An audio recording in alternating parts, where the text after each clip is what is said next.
अभी क्या है कि इस प्रॉब्लम को हर उस बच्चों को सॉल्व करना चाहिए जो IIT JEE को लेकर के सीरियस है, क्योंकि जब तुम इस प्रॉब्लम को सॉल्व करोगे तो स्टैटिक फोर्स ऑफ फ्रिक्शन से रिलेटेड तुम्हारे जितने भी डाउट्स होंगे वो सब क्लियर हो जाएंगे। आओ देखते हैं कि इस प्रॉब्लम में है क्या। हमारा क्वेश्चन कहता है a round cone A of mass m and half angle alpha rolls uniformly and without slipping along a round conical surface B।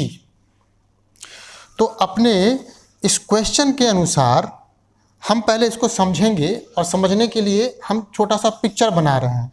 तो ये हमारे पास ये मान लो कि ये राउंड है ना, राउंड कोनिकल सरफेस है B।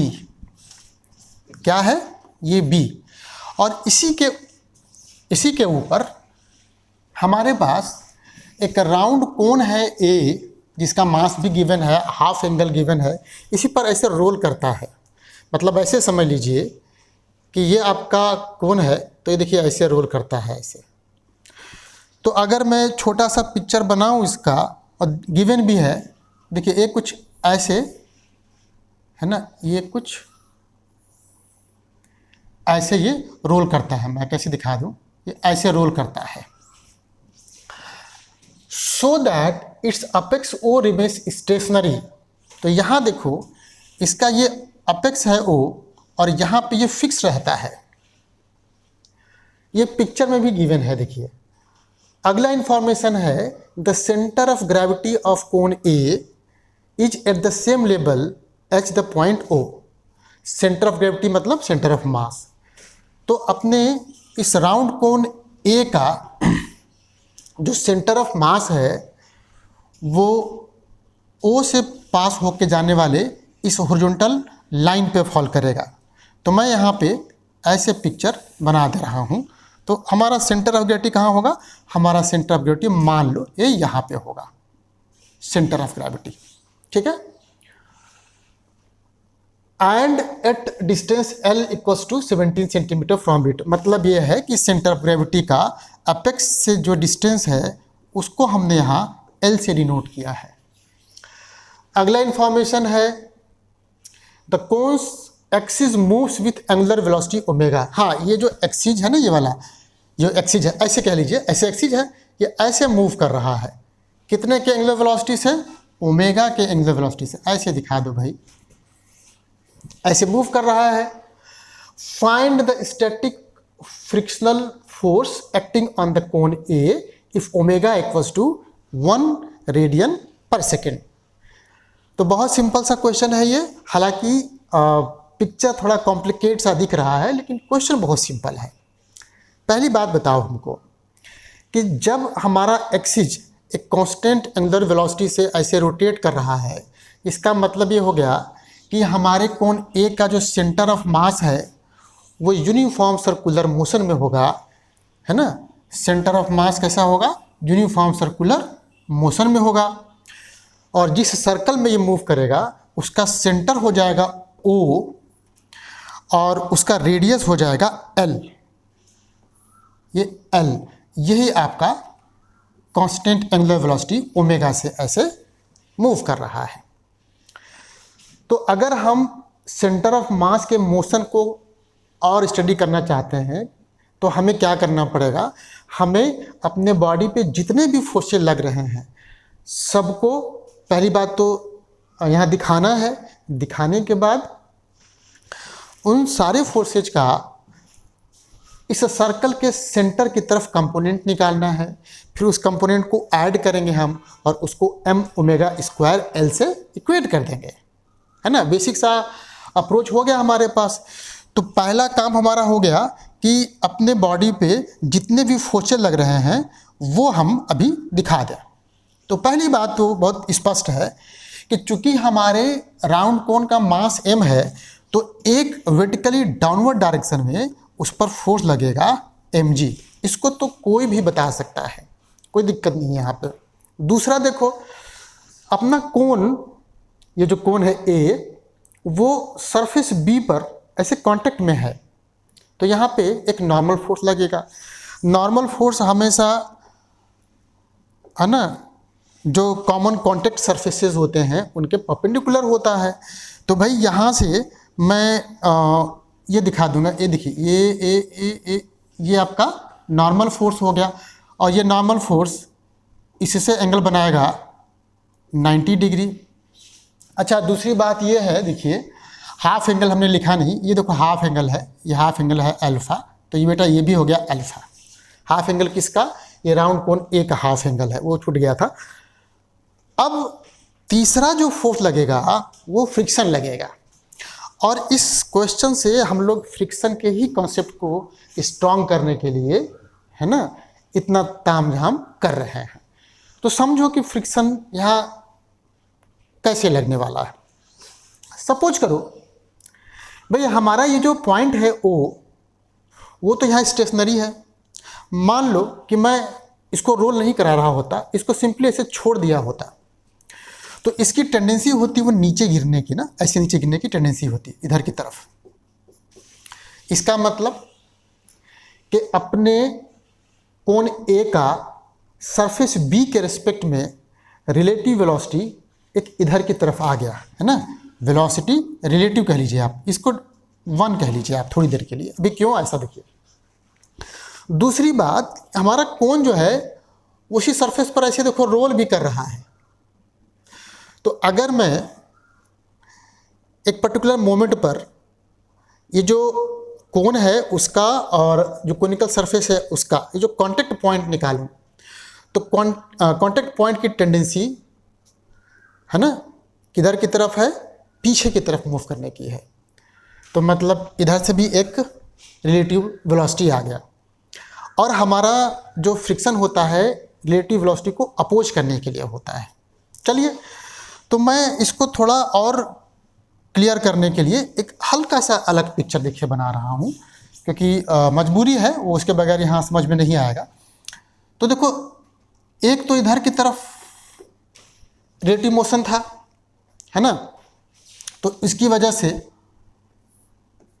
इधर एक फ्रिक्शनल फोर्स लग सकता है, लगेगा एक ही फ्रिक्शनल फोर्स, उसके, है ना, रिजोल्यूशन होंगे, कंपोनेंट हो सकते हैं। दूसरी बात देखिए, अभी मैंने कहा कि एक रिलेटिव मोशन इधर की तरफ हो सकता है, तो इसको अपोज करने के लिए नहीं, इधर, सॉरी उल्टा, इधर की तरफ हो सकता है, इधर की तरफ हो सकता है, तो इसको अपोज करने के लिए ये फ्रिक्शनल फोर्स इधर लग गया, ए यहाँ पे लग गया, इसको आप एफ डैश कह लो।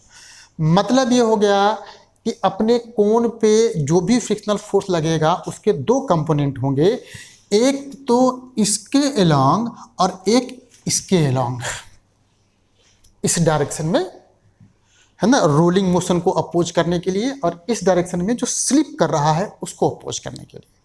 लेकिन अब सवाल यह है कि अगर ये फ्रिक्शनल फोर्स का कंपोनेंट होता तो अपना centre of mass constant angular velocity से नहीं मूव कर सकता था, क्योंकि तब उस केस में क्या हो जाता, मतलब ऐसे थोड़ा सा इसको आपको इमेजिन करना ही पड़ेगा, है ना। उस केस में क्या हो जाता कि इसके टैंजेंट के अलोंग एक फोर्स एक्ट करता जो इसके वेलोसिटी को या तो कम कर सकता था या बढ़ा सकता था, जैसा भी सिचुएशन बने यहाँ पे। लेकिन ऐसा नहीं हो रहा है, इसका मतलब कि ये कंपोनेंट नहीं है फ्रिक्शन का। तो जितना भी फ्रिक्शन है वो सब के सब किधर की तरफ एक्ट करेगा। ऑब्वियसली यहाँ से देखिए क्लियर हो गया कि ये फ्रिक्शन जो है आपका इधर की तरफ एक्ट करेगा। तो यहाँ पे एक बात देखो, समझ लो कि जब भी एक सरफेस दूसरे सरफेस पे मूव करता है तो उसमें जितने भी पॉसिबिलिटी हो सकती है रिलेटिव वेलोसिटी का वो सब देखेंगे, और जो फ्रिक्शनल फोर्स होगा उसके कंपोनेंट्स होंगे, है ना, जो इन सारे रिलेटिव वेलोसिटीज़ को अपोज करे। फिर क्वेश्चन के कंडीशन के अनुसार कौन से कंपोनेंट जीरो हो जाएगा, कौन सा कंपोनेंट नॉन जीरो रहेगा, वो हम लोग देखेंगे। तो यहाँ पे देखिए एक बात क्लियर हो गई। अब मेरे पास देखिए पिक्चर बन गया। इतना पिक्चर बन जाने के बाद हमारा काम अब आसान हो गया। तो समझो जरा, पहले समझो सेंटर ऑफ मास का हम लोग वर्टिकल मोशन पहले कंसीडर करें। वर्टिकल मोशन भाई हमने तो शुरू में ही कह दिया था कि सेंटर ऑफ मास जो है एक हॉरिजॉन्टल सर्कल में यूनिफॉर्म है ना, यूनिफॉर्मली मूव कर रहा है। इसका मतलब वर्टिकल डायरेक्शन में इस पर नेट फोर्स 0 होना चाहिए। अब जरा देखिए, अब देखिए वर्टिकल डायरेक्शन में इस पे जितने भी फोर्सेस लग रहे हैं सबके कंपोनेंट निकालेंगे हम लोग, कितना कितना आएगा। ये देखो फ्रिक्शन है ये, है ना, ये ऐसे बना लो, देखो ये ऐसे बना लो। इस फ्रिक्शन का एक कंपोनेंट देखो हॉरिजॉन्टल डायरेक्शन में होगा और एक देखो ऐसे वर्टिकल डायरेक्शन में होगा। इसी तरीके से ये कितना हुआ पहले समझो जरा। ये एंगल अल्फा है तो बेटा ये वाला एंगल भी अल्फा हो गया, तो इधर हो गया एफ साइन अल्फा। तो ऊपर की तरफ फ्रिक्शन का जो कंपोनेंट हो गया वो हो गया एफ साइन अल्फा। अच्छा एक चीज़ और थोड़ा सा नोट करो, यहाँ से भी तुम ऐसे एक लाइन बनाओ और तुम ये देखो कि तुम्हारा नॉर्मल इस वर्टिकल डायरेक्शन से कितना एंगल बना रहा है ना। सोचने वाली बात है, ध्यान देना इस पर। सोचिए ये तो 90 डिग्री है, ये 90 है, ये अल्फ़ा है, ये आपका 90 माइनस अल्फ़ा हो गया, तो ये भी अल्फ़ा हो गया, ये भी आपका अल्फ़ा हो गया। तो n का ऊपर की तरफ कंपोनेंट हो जाएगा n, है ना, कॉस अल्फ़ा, और ये सारे कंपोनेंट्स mg को ऐसे बैलेंस कर देंगे। तो एक इक्वेशन हमें यहाँ से मिल गया, है ना, हमने सारे फोर्सेज के वर्टिकल कंपोनेंट को बैलेंस कर दिया। तो यहाँ से तो मेरे पास एक निकल गया, एक इक्वेशन। एक बार फिर से इसको चेक कर लेना, क्योंकि कई बार क्या होता है एंगल वगैरह में आपसे दिक्कत हो सकती है। तो यहाँ से देखिए f था, ये तो f का तो कोई टेंशन ही नहीं है, ये अल्टरनेट एंगल था, बहुत अच्छी बात है। ये हो जाएगा बेटा तुम्हारा f cos अल्फ़ा, इधर में लिखना ही पड़ेगा।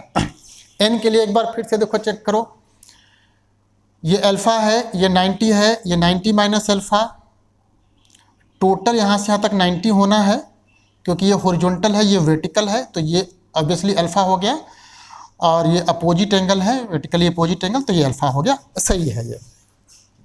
दूसरा देखिए, जब हॉरिजॉन्टल डायरेक्शन में सारे फोर्सेस को रिजॉल्व करेंगे तो इस सर्कल के सेंटर की तरफ, मतलब O की तरफ जो फोर्स लगेगा हो जाएगा F cos अल्फ़ा, और इसका तो इधर की तरफ कंपोनेंट हो जाएगा, ये हो जाएगा आपका माइनस n साइन अल्फ़ा, है ना। mg का कोई भी कंपोनेंट तो होना ही नहीं है, क्योंकि mg तो वर्टिकली डाउनवर्ड डायरेक्शन में है, और किसी भी वेक्टर का उसके 90 डिग्री ना एंगल, मतलब उससे जो है 90 डिग्री जो डायरेक्शन बनाता है उसमें कोई कंपोनेंट नहीं होता है, तो mg का कोई कंपोनेंट नहीं हो गया। तो नेट जो इस सर्कल के सेंटर की तरफ फोर्स हुआ ये इतना हो गया, इसको मैं लिख दूंगा m ओमेगा स्क्वायर l। ये हमारा दूसरा इक्वेशन हो गया। मुझे क्या निकालना है, मुझे निकालना है स्टैटिक फ्रिक्शनल फोर्स। तो भाई इन्हीं दोनों को मैं सॉल्व कर दूं। अच्छा, इन दोनों को जब मेरे को सॉल्व करना है तो n बहुत दिक्कत कर रहा है, तो मैं एक काम करता हूँ, पहली बात तो चलता हूँ अगले पेज पर, और यहाँ इसको लिखता हूँ f sine alpha plus n cos alpha equals to mg, और यहाँ से बेटा हो गया n cos alpha equals to mg minus f sine alpha. इसको आप तीसरा नाम दे दीजिए। चलता हूँ मैं पीछे, फिर से देखता हूँ। दूसरा वाला था हमारे पास f cos अल्फ़ा, दूसरा वाला था f cos alpha minus n sine alpha equals to m omega square l। तो थोड़ा सा मैं इसको फिर से इसको ऐसे लिख दूँ, n साइन अल्फ़ा, मतलब माइनस n साइन अल्फ़ा को उधर ले जाता हूँ, इसको इधर ले आता हूँ, तो ये हो जाएगा f cos alpha minus m omega square l। ये हो जाएगा चौथा। क्या मैं तीसरे और चौथे को डिवाइड कर सकता हूँ? तो डिवाइड कर देता हूँ मैं, क्योंकि n कट जाएगा, मुझे n ही एलिमिनेट करना था। तो जब मैंने डिवाइड किया यहाँ पे, तो ये हो जाएगा n साइन अल्फ़ा, यहाँ पे n cos अल्फ़ा, है ना, इक्वल्स टू यह हो गया f cos alpha minus m omega square l। Divided upon ये था आपका mg minus f sine alpha. Calculation थोड़ा सा ध्यान से, तो n देखिए कैंसिल हो गया। अब मैं इसको क्रॉस मल्टीप्लाई कर दूंगा, तो जब क्रॉस मल्टीप्लाई करूंगा तो यहाँ आएगा, यहाँ आ जाएगा f cos square alpha, f cos square alpha minus m omega square minus m omega square l cos alpha, and that is equals to, इससे जब मल्टीप्लाई करेंगे तो आपका आएगा m g sine alpha minus f sine square alpha. अच्छा एक काम करो, ये जो minus f sine square alpha है उसको इधर ले आओगे तो एफ कॉमन हो जाएगा, ब्रैकेट में cos square alpha plus sine square alpha आ जाएगा। तो मतलब ये है कि तुम्हारा एफ निकल गया और वो हो गया बेटा, है ना, एम जी साइन अल्फा, इसको भी उधर ले गए, ये आप कैलकुलेशन देख लेंगे, तो m omega square l cos alpha, ये हमारा फोर्स ऑफ फ्रिक्शन निकल गया, है ना। तो पहला पार्ट हमारा सॉल्व हो गया। अब हम लोग थोड़ा सा करेंगे एट व्हाट, मतलब सॉरी सेकेंड पार्ट ना, at what values of omega तो cone will roll without slipping if the coefficient of friction between the surfaces is equal to k equal to something something. अच्छा ये बताइए, जब तक frictional force इसको slip करने से रोकेगा तब तक ये बिना स्लिप किए हुए चलेगा। ऐसी कॉमन सी बात है, वही बात को हम रिपीट करते रहे हैं। इसका मतलब ये है कि चूंकि स्टैटिक फोर्स ऑफ फ्रिक्शन की बात हो रही है, तो इस कंडीशन के लिए जो फोर्स ऑफ फ्रिक्शन है ए इतने के बराबर होना चाहिए, और इसी की मदद से हम ओमेगा निकाल ले जाएंगे। देखिए एफ हमने निकाल लिया है, एफ हमारा कितना आया है वो भी मैं देखता हूँ, बाकी बचता है एन। तो एन निकालने के लिए भी छोटा सा देखो हम लोग एक तरीका यूज करते हैं। हमारे पास देखिए क्वेश्चंस तो ही है, मतलब इक्वेशंस तो है ही है, तो एन के जो दो इक्वेशंस बने थे वो मैं देखिए निकालता हूँ। तो पहला है मेरे पास N cos alpha equals to m g minus f sine alpha, N cos alpha equals to m g minus f sine alpha, पहला इक्वेशन था। दूसरा क्या था भाई, दूसरा था N sine alpha equals to f cos alpha, N sine alpha equals to f cos alpha. एक बतौर चेक किया जाए, minus m omega square l, minus m omega square l, ये देखो था एन निकालना है तुमको। तो एक काम करो, इसको तुम कॉस से मल्टीप्लाई कर दो, कॉस अल्फा से, कितने से, कॉस अल्फा से मल्टीप्लाई कर दो, इसको तुम साइन अल्फा से मल्टीप्लाई कर दो और ऐड कर दो, तो इधर आराम से तुम्हारा एन निकल जाएगा। कितना आएगा मैं सीधा यहाँ लिख देता हूँ, देखिए सीधा लिख देता हूँ, इतना हो जाएगा आपका m g cos alpha, m g cos alpha, और ये देखो minus f sine alpha cos alpha, यहाँ भी करोगे तो ये एफ कट ही जाएगा बेसिकली, है ना। तो ये तुम्हारा हो गया, बाकी जो बचेगा यहाँ पर m omega square l sine alpha, ये देखिए इतना आ गया। और एफ की वैल्यू बेटा कितना निकाला था हम लोगों ने, एक बार दोबारा से देखते हैं। तो एफ हमारा आया था m g sine alpha plus m omega square l cos alpha, ठीक है। यह था m g sine alpha plus m omega square l cos alpha.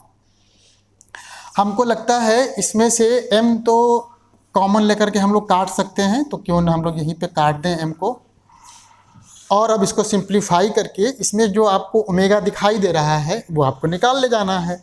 तो मैंने इसको थोड़ा सा ब्रैकेट ओपन किया, तो ये हो जाएगा g sine alpha plus l cos alpha into omega square less than equals to ये हो जाएगा k cos alpha minus k omega square l sine alpha.